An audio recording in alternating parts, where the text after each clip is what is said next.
આ જો અહીંયા ભટકાયું આમાં અને ભાંગી ગયું. જય આદિવાસી મિત્રો, હું છું વિજય બારિયા અને વિજય બારિયા બ્લોગમાં તમારું હાર્દિક સ્વાગત છે. ફિલહાલ હું છું કચ્છની અંદર અને કચ્છની અંદર ભાગ રાખું છું. તો આજે શું કામ કરવાનું છે તમને દેખાડવાનું. તો આપણે કાલનું અધૂરું હતું, ટ્રેક્ટર બંધ થઈ ગયું હતું એટલે ચાલુ થઈ ગયું છે. ડિસ્પ્લેને ટાંકી સાફ કરી છે ડીઝલની, અને હવે આપણે 2 ફાટકા બાકી હતા એ ખેડી અને આ બાજુ બીજા આંબામાં ખેડવાનું છે આ ટ્રેક્ટર. તો આપણે લઈ જઈએ ટ્રેક્ટરને, ત્યાં લઈ જઈએ.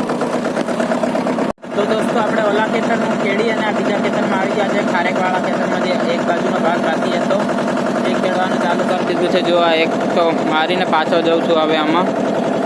આ વચમાં પાઇપ છે અહીંયા કણ, એટલે એ નહીં ખેડાય, એનામાં દવા છાંટવી પડે.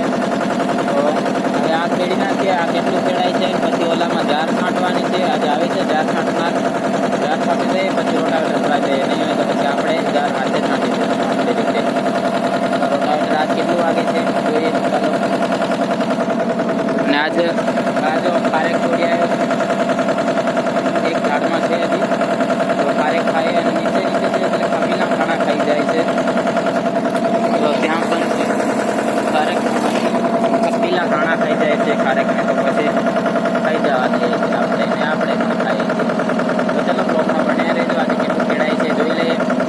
ટ્રેક્ટર આજે ચાલુ થઈ ગયું છે એટલે વાંધો નથી. તો દોસ્તો આપણે જાર છાંટી નાખી છે. આપણે આમાં આડું ખેડતા હતા અને ઓલામાં જાર છાંટે છે. તો આપણે એમાં ઊંચું રોટાવેટર ભરાઈ દઈએ. જો તમને દેખાડો,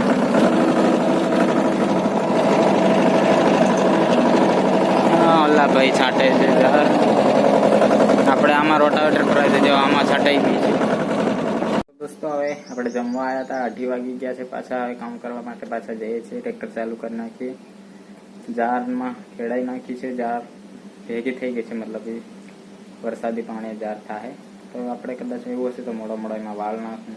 અને હમણાં તુરા વાવવાના છે, એની બી તૈયારી કરવાની છે. હવે આપણે આ ખેતરની અંદર વાવવાના રહે.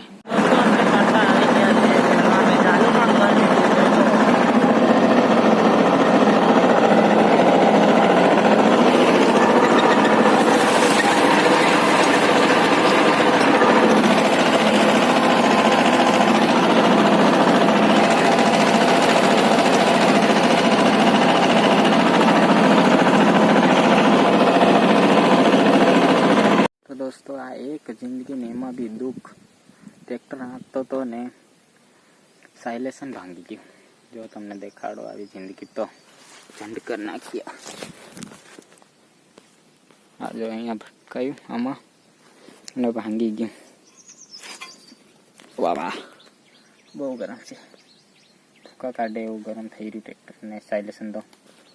આ બી બહુ ગરમ છે, ખતરનાક ગરમ છે.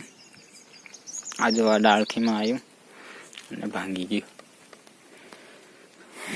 તો દોસ્તો આજે તો જમી પણ લીધું છે, ગાયને ચારો પી નાખ્યા છે ને બધું કામ થઈ ગયું છે આપણું. આજ તો ટ્રેક્ટરના લીધે, ટ્રેક્ટરનું સાયલેશન તૂટી ગયું છે તો એના લીધે દિમાગ આખું હેંગ જ મારી ગયું છે. એટલે કાલના 9 આવી જાય, ફિટ કરી નાખું પછી પાછું ચાલુ કરી દઈશું. બાય. આજનો બ્લોગ અહીંયા પૂરો કરી છે. જય જોહાર, જય આદિવાસી.